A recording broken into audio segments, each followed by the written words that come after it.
Hello, welcome to Geography 4135. We're going to talk about an introduction to GIS. In this class, we're going to focus on GIS techniques which cover introductory, some intermediate, and even advanced techniques focus explicitly on crime analysis. In this lecture, we're going to talk about some lecture material focused on crime theory, GIS analysis, as well as we'll be going through the exercise in both the online environment as well as the ArcGIS Pro environment, which is the desktop software that we all have access to. When we talk about GIS, GIS is a system. It's a combination of people, processes, hardware, software, so that we can present and analyze information tied to spatial location that helps facilitate data-driven decision making. GIS is not a GPS unit. We carry one of these GPS units in our pocket at all times. It gives us latitude and longitude. It's not a software package as well. We're going to be working with a software package called Esri, ArcGIS Pro, but it's a suite of software that includes location tracking, online tools, and it's not a static map. Especially some of the paper maps that we see in our classroom where that the second it gets printed out, it becomes obsolete. So these days we carry around these maps in our pockets, so it's important that we create maps and spatial products that everyone can understand on screens, tablets, anything else that we're carrying around that could be published to the cloud. And so GIS has really expanded in the last 10 years with the integration of cloud data. So you can see some of the different examples. With our GIS components, we have our hardware and software which don't cost very much money these days. Our biggest costs are people and data. And some of the resources that we've provided in this class highlight how much a crime analyst makes out in the GIS world. And also the resources dedicated to creating the actual crime data. And then a little bit is going to be focused on procedures. So some of the things with geostatistics that we cover at the end of the class will be somewhat important, and those are ever evolving, but we won't worry about those too much. So our typical desktop computer might be $800 to a couple $1,000, which has the capabilities to run GIS software. Some of it's free, up to a few $1,000s, but our GIS analyst starts at $50,000 to $60,000. And if you go to a place like GJC, which is the GIS Jobs Clearinghouse, or say the Indeed, you can type in GIS crime analysis and you can see how much these people get paid. Now, the knowledge base for GIS is kind of the intersection of computer science and management information systems. So we create the data that people are able to view and analyze and making sure we have system security within the field of geography, like cartography and geodesy and photogrammetry and all these kind of fancy words that we talk about, so that we can superimpose data on a map and we can measure real-world locations within various application areas.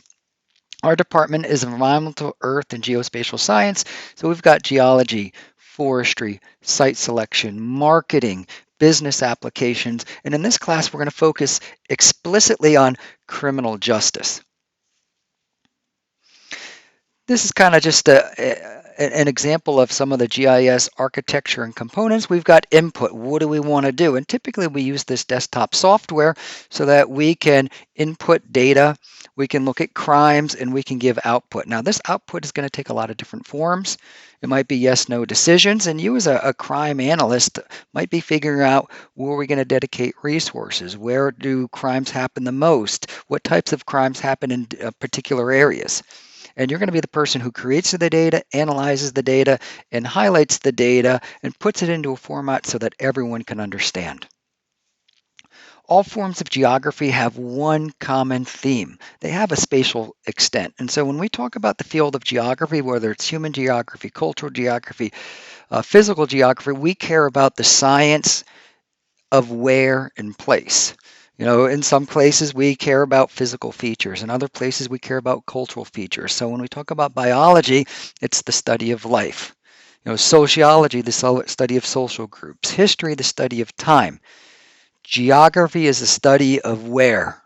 and how things are laid across the surface of the earth. And in crime analysis, in all honesty, Dr. Mulroney isn't the biggest specialist on crime, but I'm going to be focusing on the way that we can put these things onto the surface of the earth using the technology available, while Dr. McGinn, who is our human geographer, will talk about the whys, and we'll definitely lean on our criminal justice majors to figure out, put all these things to practice. We see an example here. We look at DUI-related fatalities. So we can see clusters here. There's a little bit of math going on in the background, like we talked about before, where that states like Texas and California and New York and Florida will have the most number of DUI fatalities, but that's a direct result of them having high populations. So when we actually look at the rates of DUI deaths, you see states like Wyoming, which are 1.5 times higher than any other state. So we can see this cluster here in the northwestern part of the United States, which is higher, as well as this cluster here that's in the southeastern part of the United States. And we can start to figure out the whys behind all of those. Here's other maps that you might see in the newspaper here. So this is a map of heroin-related deaths. This is one that was interesting since I live over in Greensboro. This has a map of the homicides that take place over the years, so we can see spatial distribution of these. And we can see they're definitely spatially distributed. We can look at some geostatistical metrics called like nearest neighbor analysis to figure out how these are compared to random data. But for now, I think these make powerful visual products. When we talk about the geography's 5 main themes, we'll kind of just go through these real briefly like we do in our GIS and Introduction to Geography classes, but we have location.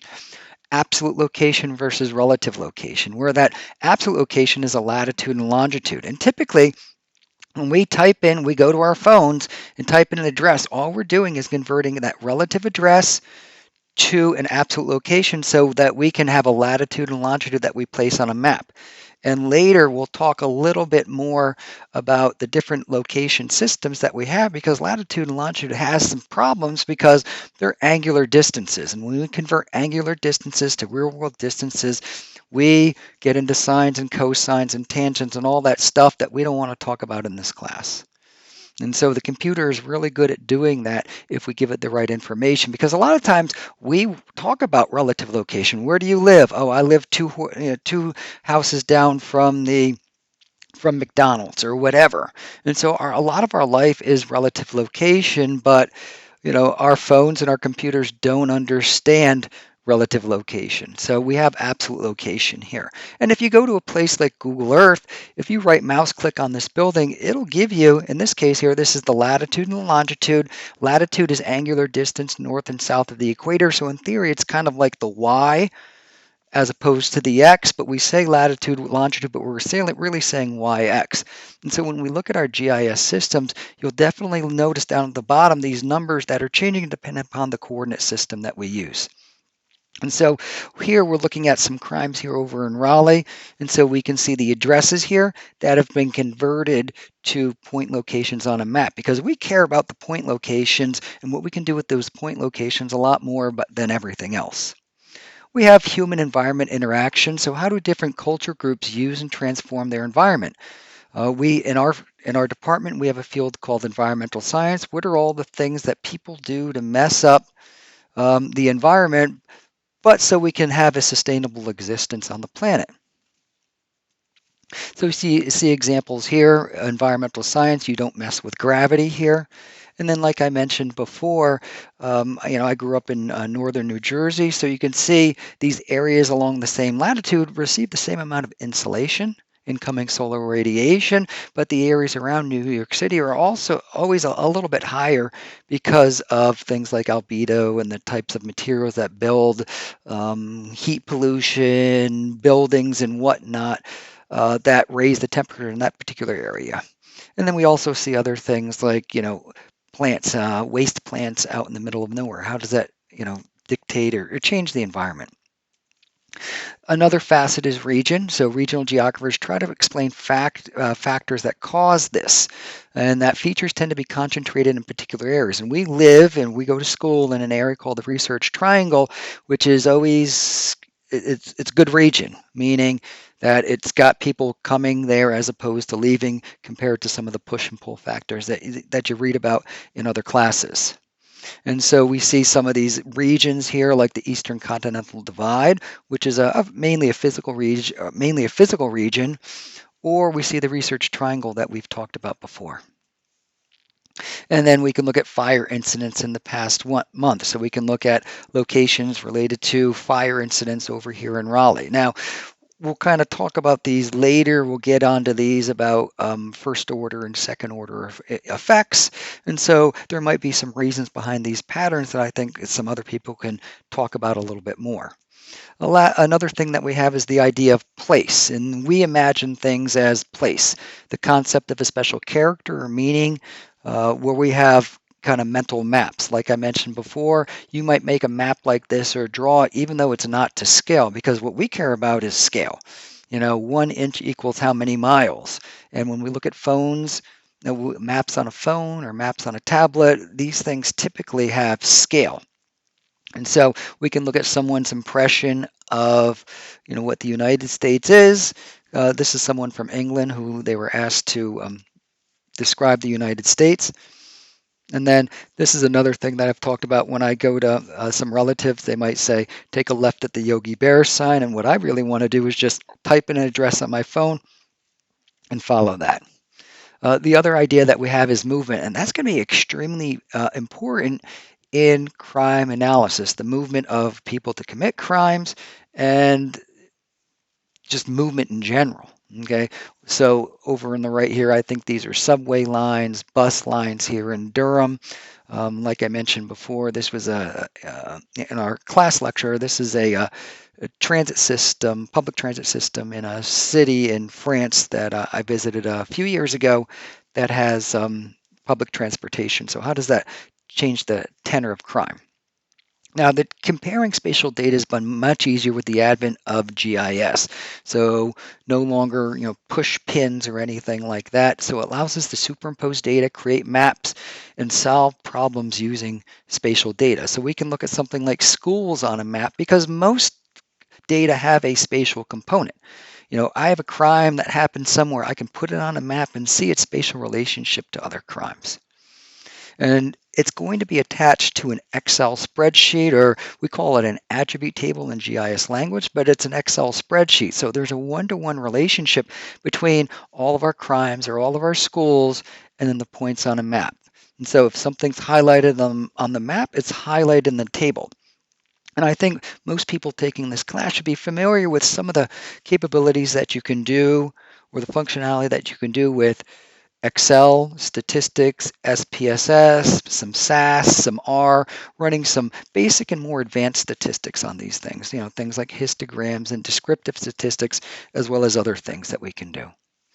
So when we model the world in GIS, we model it using points, lines, and polygons. Now, we've heard of points, lines, and polygons before, where that in geometry class. So we have latitudes and longitudes. In GIS, we call them X and Y in math class. So points might be crime locations or fire incidents that we've already seen, where that lines might be roads or streams or bus routes, and that polygons are buildings and census block groups and police beats in which we can kind of group some of these crime incidents or fire locations, because when we put these onto a map, they're just a bunch of points or dots or whatever. And so when we model the world, this is an example of how we model crime in the world, where we see a strong arm crime versus a firearm versus a knife, and we can attribute each of these differently based on the way that it's described in the spatial data. Another thing we're looking at here are streets versus railways versus rivers. And then when we look at polygons, we can see there's one polygon that represents our city boundary versus block groups versus census tracts. And census tracts and block groups are just subdivisions of counties in which we can count things like income and people and race and ethnicity. So maybe we can make some relationships between those. And so when we talk about the relationship between GIS and crime, it allows us to visualize crime occurrences. And this allows law enforcement agencies to understand where crime is occurring, as well as determine if there are any spatial patterns. That's what I care about. Therefore, GIS and crime mapping have the potential to improve the quality of life through the reduction and understanding of crime. And so, like we've said before, is that The subdiscipline of criminology and environmental criminology say yes, there's a reason. The reason why this class is being offered, the reason why people write books related to this is because there are spatial relationships attached to crime phenomena. That's why geographers have jobs, in the first place. And that's why cities and agencies hire crime analysis with these specialized skills in order to do this applied explicitly to crime. So when we talk about the theories in criminology, and I'll kind of leave this to a lot of folks, but I'll just kind of mention these real quickly. The environmental criminology, social disorganization theory, and rational choice theory, as well as the broken window theory, that kind of are some of the drivers behind all of these. And so routine activity theory is, as indicated, based on the activities of people, both offenders and crimes, that undertake on a routine basis. Leave for school, work in the morning, lock up the store at night, go grocery shopping around lunch. So these are routine phenomena. So understandably, residential homes are burglarized during weekdays, while commercial properties are burglarized during the weekend or nighttime hours. And so the whole idea, we can look at the spatial distribution of these. The routine activity theory, if we were to assume that routine activity affects the time of a crime event, we can look at those activities to see how they're spatial. Are there relationships between renting and owning, age composition of the residential population? So we can tie in a lot of demographic data that's readily available to us in order to do this. And so we can bring in socio-demographic, socioeconomic characteristics that are not random. They're mappable across space, as well as the routine activities that are not random across place and space. We've got a couple of research here. Branningham and Branningham from 91 discuss the nodes of activities. So I'll just let people kind of look at this, and I'm sure those of you who have taken criminal justice classes have probably speak a little bit more about this than people over in geography, especially myself. We have the rational choice theory. So most offenders make a fairly rational decision to commit an offense. What are the rewards? What are the likelihoods of capture by time and place? And so we can kind of look at these. There will no be guarantees for targets that have no guardians or place managers.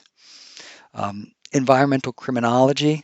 While routine activity theory gives us a model to predict, the rational choice theory gives us some insight into what an offender is thinking when they decide to commit a crime. So the criminal pattern theories helps us understand where and when the offense will occur. And that when is important as well, because when we start building a crime database, we want to know where it occurred by the map, but when it occurred, what day of the week, what time of the day, what types of crimes. And so when you start to be a crime analyst for a particular agency and you start building your crime data, we got to figure out all these different attributes that we want to capture, and some of those that we've kind of highlighted in class, and we'll look at this with the exercise when we're done. Traditionally, the two central concerns for environmental criminology have been explaining the spatial distribution of offenses and the spatial distribution of offenders. And those are mappable across both place and space. So we can look at hotspots in central Washington, D.C. And later in this class, we'll talk about the word hotspot. Hotspot is actually a technical term. And so we can look at hotspots here of this particular phenomena versus this other particular phenomena, which I think are interesting. And so we can see the reds and the blues. And so in addition to being able to map this, we want to map these in a way, shape, and form that people can understand. So when I see red, hotspot, blue, cold spot, I can really understand these. When we look at Durham crimes, and I'll kind of step back for a minute, in the law enforcement field, we look at calls for police service, and we're going to look at the Durham, and we'll look at Raleigh open data site that has crime data that we can download literally to the day. This is what crime data for Durham looks like. It's just kind of, I don't want to say a mess or anything like that, but for Durham Police Department, you notice the kind of the shape of it, and it's shaped this way because, well, the Durham Sheriff's Department handles the entire other section of the county that is outside the auspices of the Durham Police Department. And so they're going to store, manipulate, analyze, register these crimes in all different ways and shapes and forms. So you're going to start to understand some of the major challenges in working with interagency, intra-agency workings between these. Because previously, when we looked at crime analysis, it was literally like push pins on a map. And so now you can see we can put in 30,000 of these push pins at a time. Now we need to make some sense of these, to be honest with you, so we can group these by police beats or zip codes or whatever at a scale that's going to be appropriate. Now, we don't want to group these at the county level because, well, it's all within the same county. So we do want to discern some patterns out of these. We've got a couple of other geographic profiling by, this is a popular author or a researcher who kind of got into this in the late 90s, early 2000s. And so profiling uses the combination of crime site information and known propensities of serial criminals and their selection of target and victim location to kind of get a prediction of place and space. Now, does geographic profiling really solve crimes? No, we just have an idea to help facilitate data-driven decision-making. So over here, we can see some of the homicides that occurred in Washington, D.C. between November 2004 and November 2006, and the types of weapons or the method of homicide that was used for these, as well as the metro stations or the metro routes that were related to these. We can get some sort of probability map using these models right here. So it does not solve crimes, but it helps us kind of narrow the area that detectives need to monitor. I thought this was interesting because it has a donut here. But when we look at things like serial crimes, we have kind of the donut model, meaning that criminals don't want to commit crimes right next to their particular, homes or locations or their bases, but they don't want to go too far away because they're not familiar with the area. So they create these things called buffers. And in GIS, we have these things called buffers that we can create. If you go to the North Carolina Sex Offender website, you can look at some of these buffers, 3-mile buffers, 1-mile buffers, 5-mile buffers around your homes and count the number of sex offenders around those. And so this donut kind of creates multiple buffers around these areas. And so you can see examples of these buffers right here, as well as the idea of gravity model, meaning things that are closer to you are going to have more of an impact than things that are further away. And so all of these kind of scientific theories kind of are combined with the social component, which I think makes really powerful decision-making tools. Research has theorized when offenders travel to commit crimes, they often travel to neighborhoods they're familiar with. Marauders commit crimes in their own neighborhoods. And these should be some terms that are familiar to our criminal justice majors. When we look at crime analysis in GIS, remember that GIS is a tool. It's a tool that we can identify problem areas, produce maps for officers to use in the field, keep track of particular offenders, and assist in solving crimes. Now, what we're going to focus on in this class is how do we create the data? What can we do to data? How do we create some output that people are going to understand? And so we can look at the socio-demographic and spatial factors related to prevent crime, reduce disorder, evaluate organizational procedures, beats, school allocations, all these other things that we can look at. And there's been really rich research and books written on, particularly crime analysis that combines our partners in criminal justice with our GIS.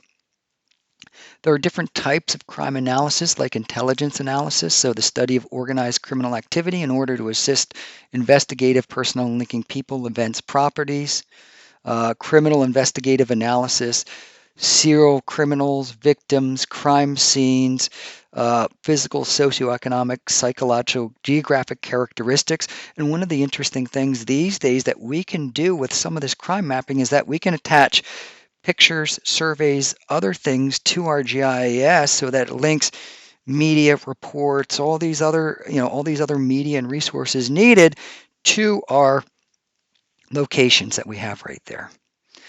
Another facet that we can look at is tactical crime analysis, the study of recent criminal incidents to look at what's going to happen to the future. So the best predictor of current events and future events is past events. Basically, that's what we call modeling. Strategic crime analysis, the study of crime and law enforcement with socioeconomic and spatial patterns to determine long-term patterns of activity exist in problem solving and to research and evaluate responses and procedures.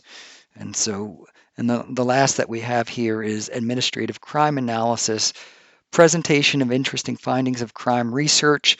If you have a boss and you're doing crime analysis, basically they're going to want to look at interesting maps, charts, graphs to show the public. Most of us aren't going to care about X and Y and geocoding and everything. Your boss probably going to even have trouble spelling GIS, but they're going to want to look at all the neat products that you can create from that.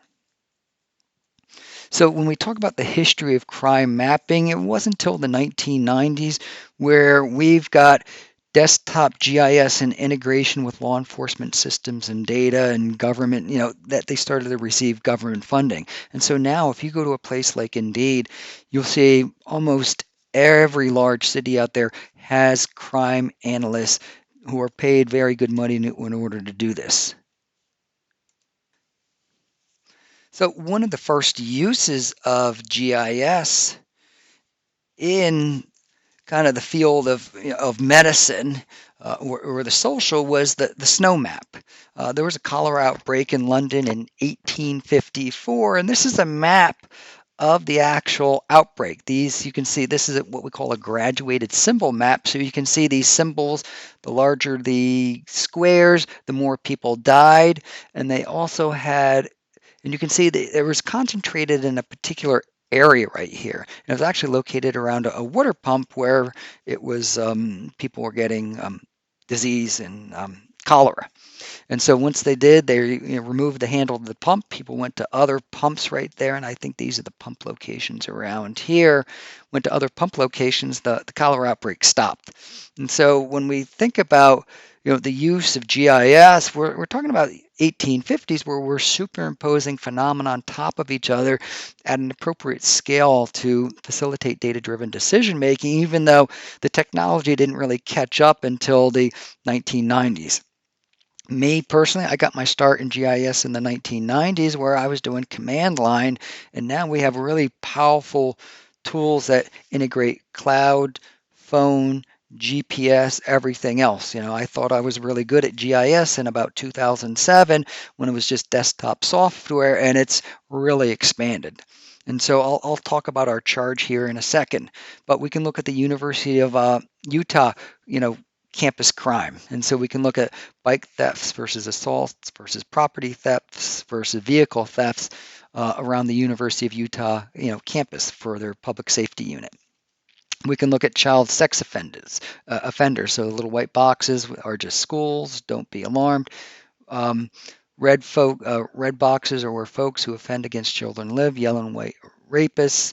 And so we can look at something like the North Carolina Sex Offender Registry that creates buffers, literally circles around your home at 1, 3, 5 miles, and you can click on these sex offenders, and that information about them is called attributes. So as you develop crime data, you think about what are the attributes that you want to collect about a particular crime.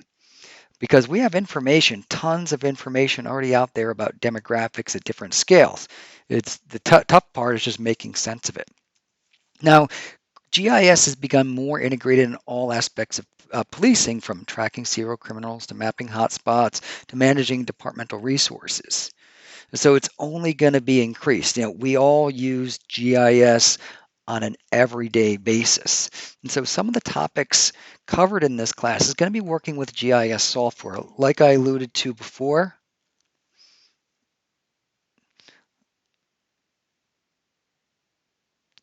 Like I alluded to before.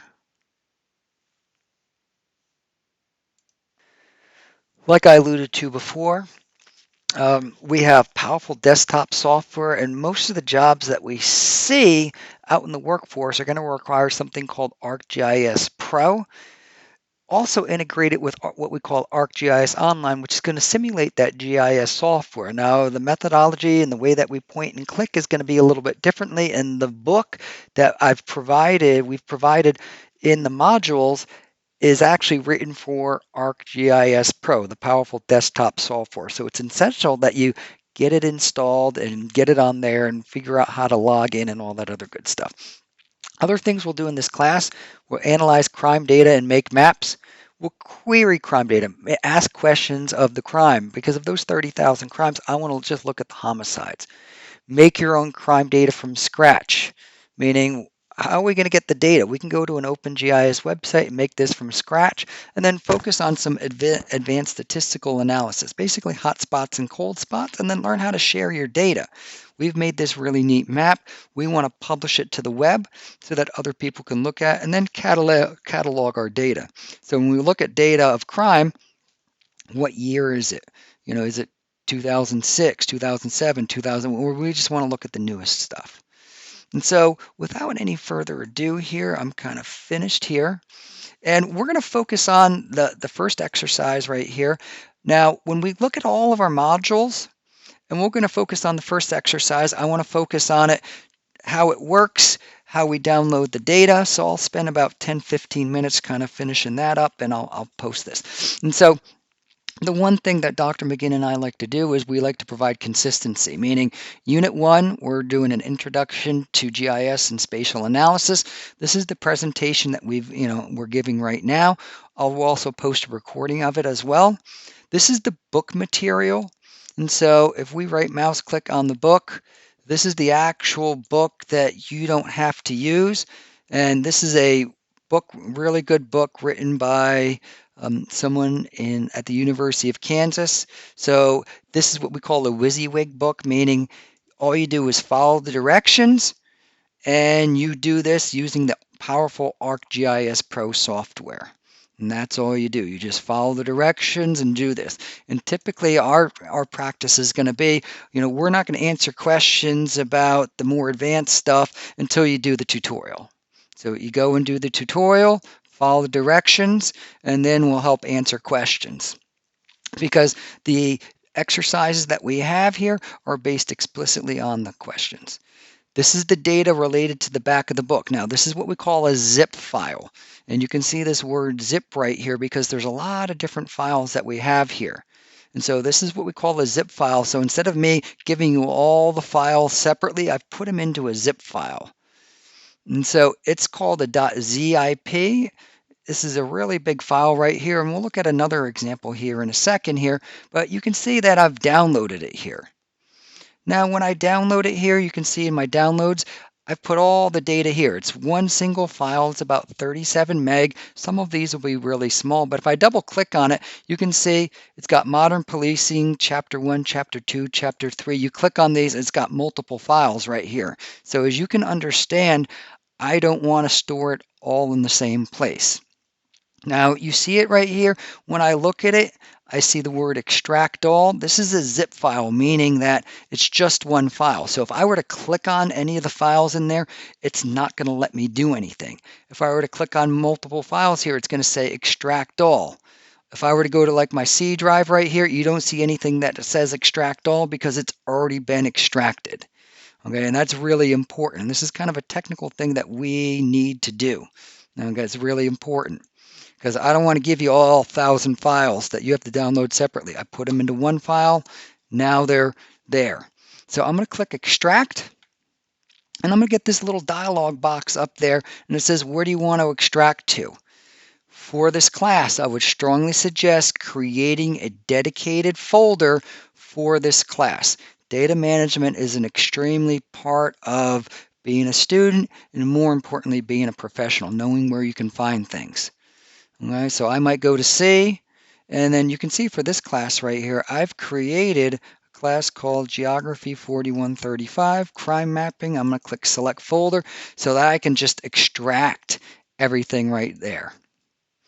And so once I extract it, you'll see it extract all out, all 38, all whatever I've got there. And I can save it there. That's the biggest problem that we run into, because I like to save everything in these zip files instead of placing these things separately. And so please make sure you follow the directions. Look at all the files that is extracting there. And look at all the files here. There's a lot.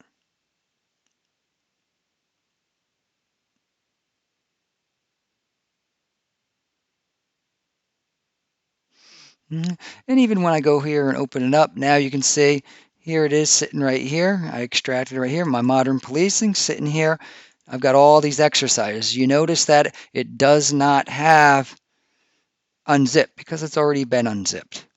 Okay? So that's really important. I can't stress the importance of following the directions, especially people taking the class on, especially people taking the class online. Okay. Also, what we've got here, we've got the data. Okay, the data right here. So this is the data for the book that accompanies the tutorial. Once you do the first tutorial, it should be pretty straightforward on how to go through and do it. Like I said before, create a dedicated folder to save everything in so you don't have to download everything whenever you work with it. Okay, I really encourage people to work smarter instead of working harder. Now, next, we've got the exercise, and we've got a couple of applicable videos here. So I've got the tutorial, the lecture material. What Dr. McGinn and I are going to be grading is just the exercise. So we've got all these support videos, how to add data to ArcGIS Pro, making and exporting maps, introduction to ArcGIS Pro. So this lecture, this lecture and unit is just focused mainly on introduction to ArcGIS Pro. Now we've got an exercise. We haven't posted a due date for it, but we've got an exercise here that's got about, I don't know, 13 or 14 questions. They're worth 1 to 2 points each. But you can see some of the questions based on the 5 fundamental themes of geography. Blank is the phenomena. The idea of phenomena tend to be concentrated in particular places. So a few of these questions are going to be based on the lectures that we discuss. So make sure you listen to this or look at the PowerPoints that we've provided. Question 2, offenders are constant, you can see some of these here. But next, what we're going to do is we're going to open up the project here. Okay? There's a couple of different ways that we can do it. Since this class is going to be focused on ArcGIS Pro, we're going to mainly focus on the ArcGIS Pro, but I want to provide the online component as well. While I'm here, up at the top, when we look at things, look at some of the other modules, you can see I've posted some other U.S. Department of Justice, Canada Department of Crime Justice mapping literature. I've also posted all the data in the book. So there's a lot of resources up there, some of them relatively old, about crime mapping and GIS and mapping and the integration. To me, I find these really interesting because it's kind of integrating the crime with the GIS. Now, when we look at the exercise, it says, well, I got a bunch of maps here. And the one thing about this class is going to be very hands-on. We've got theories, and then we've got exercise. So this is a question, exercise number 1 map. This, once again, is a map. It's a zip file. I can just go and download the zip file. What I would do is strongly suggest you do is open this thing up and save this. Now, once again, it's got extract all. So if I start clicking on files right here, it's not going to work. So make sure you extract it all. I'm just going to extract it to another place right here. But when we open up the map, and we'll be working on this in class, what opens up the GIS software is this APRX file. Now, if you have the software installed, it's like Word. If you've got Word installed on your computer, it'll open up .doc's. If you don't have Word installed on your computer, it won't open up. Say, hey, tell me what to open it up. So we need the ArcGIS Pro installed on our computer. Now it's open in the labs, and we can also install it on your computers. Okay, we can also install it on your computers. And when you open it up, it'll open up the software. Okay, so when you open it up, it'll open up the software here. Okay, the first time that you open it up, it'll ask you to sign in. And I've provided access so that everyone can sign in. So I'm going to click on this sign in button, and at some point in time, you're going to run into something that looks like this. So sign in. Okay, so we're going to type in the words DEEGS NCCU, and I'll post directions on how to do this. There should be a video up there. Continue. And now under North Carolina Central University, you're just going to sign in using your NCCU username and password. So I've linked these.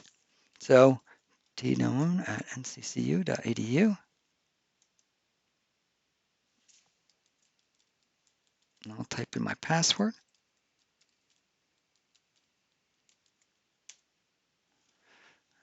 There it is. I've signed in. And so whenever it comes up, make sure you say DEGS NCCU and then your NCCU username and password. So I've connected everything. So when we start logging into the online and everything else, that's the way we sign in. Now, once you sign in the software, you're signed in. I've got a couple of different usernames and passwords, and it's really important that you sign in because everything that you store will be saved to your cloud that you can access using the same username and password. So we've got the software right here. And so when we open it up, I've got a couple of questions related to this. Okay, when we open this thing up, it says, when you open up, how many feature classes are there? What the heck is a feature class? We haven't talked about that. Well, a feature class are some of the things that you're going to cover in the hands-on tutorial. And so we're going to talk about things like attributes and feature classes. And so something like DPD arson is a feature class. And so when we open up this map, the first exercise is you see a bunch of dots here. I see something called Durham block groups. And so I can check things and uncheck things. So these things are pretty self-explanatory here. So I've got block groups, I've got hill shades, I've got city limits right here, I've got police incidents, I've got arson. So these are my arson incidents versus my homicides. And I can actually click on the little dot right here and I can probably change the color of this thing as well. So I think I can change the little symbology somewhere. Okay, over to the right, I can change the symbology. I'll make it red. And so now I can change, now I've got my arsons versus my homicides versus all the incidents. Now I don't want to show all the incidents because it just looks like a big gigantic mess. And so I've kind of focused here on the homicides and the arsons right here. Another thing that I can do, when in doubt, right mouse click. So I can right mouse click and now a new menu comes up. So now I can open up this attribute table. So now I see this arson that occurred on 1/17/2022, which is a Monday at 2:20 a.m. and it was inactive. And now I can click on this in the table and you can see where it's highlighted on the map. And so when you go through this tutorial, it's going to focus on a lot of these. I move my mouse around and look at what's happening right here. It's got the actual coordinates right here.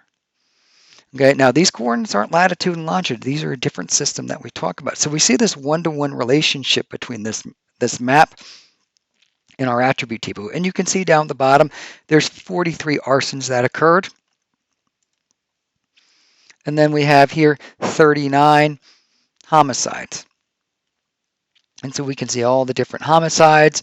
We can look at the days of the week they occurred and whatever else.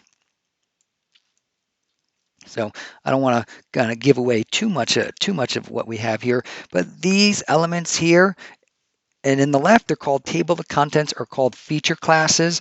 I sometimes use the word shapefiles because that's what I used to use back in the day.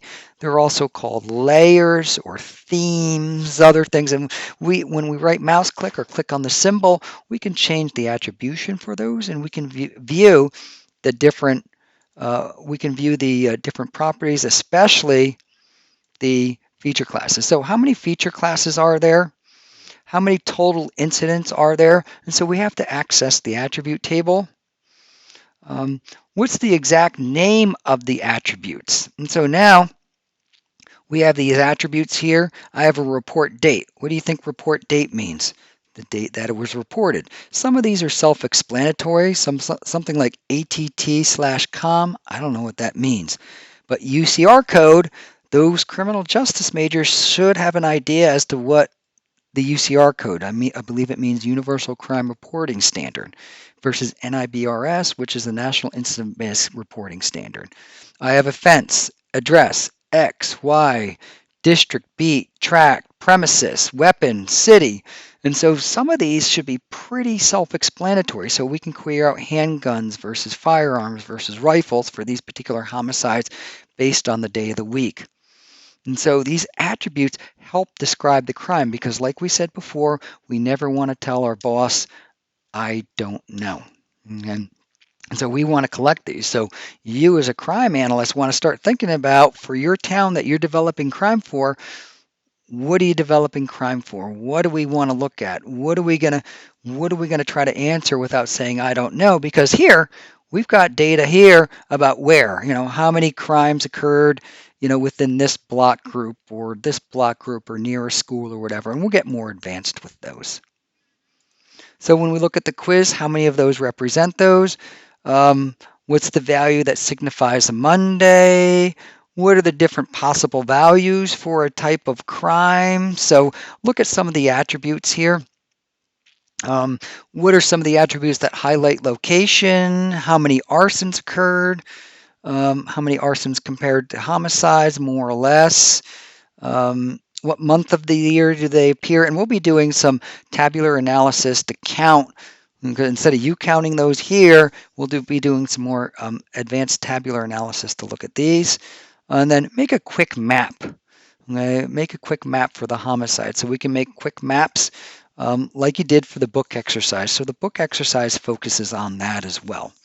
Now, I've provided some other resources for people as well. Since the book is focused explicitly on ArcGIS Pro, I've created something in ArcGIS Online. So if I right mouse click and open a new tab, this is in ArcGIS Online.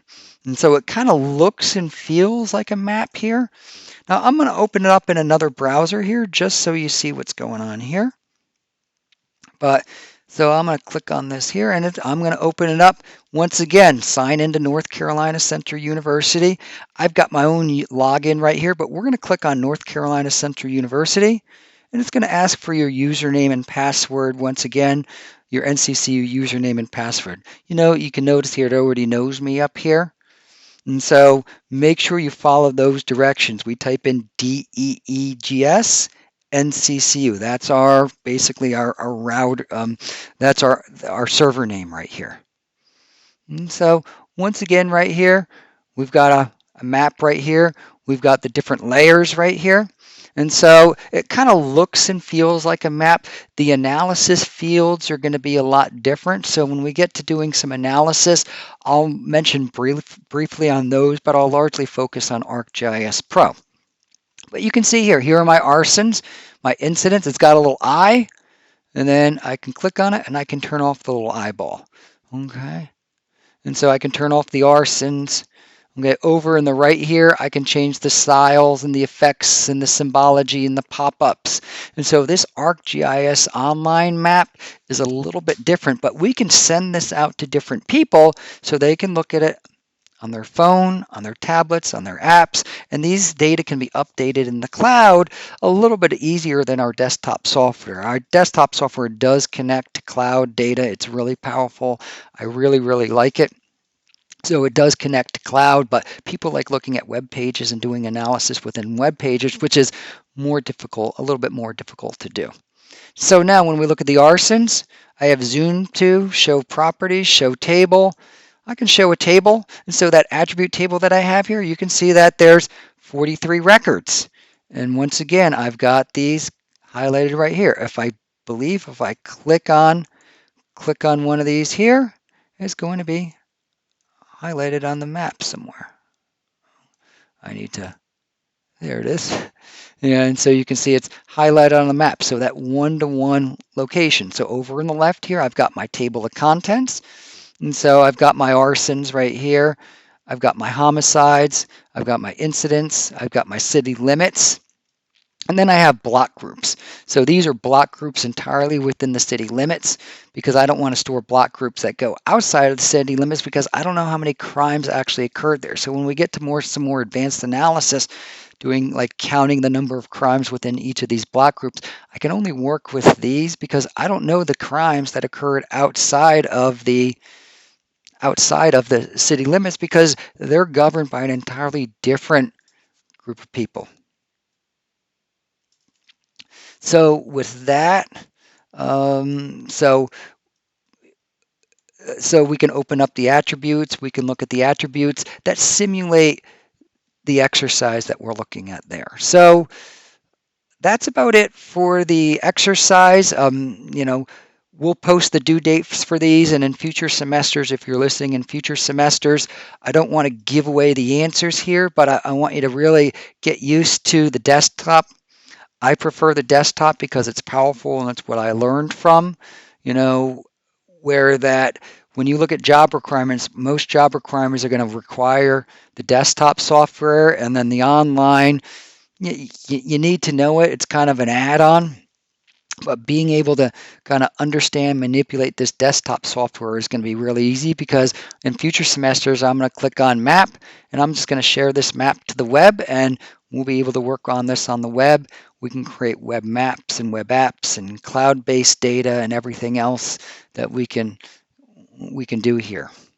And so without any further ado here, good luck on the exercise. In future semesters, these questions might change for 2022, 2023.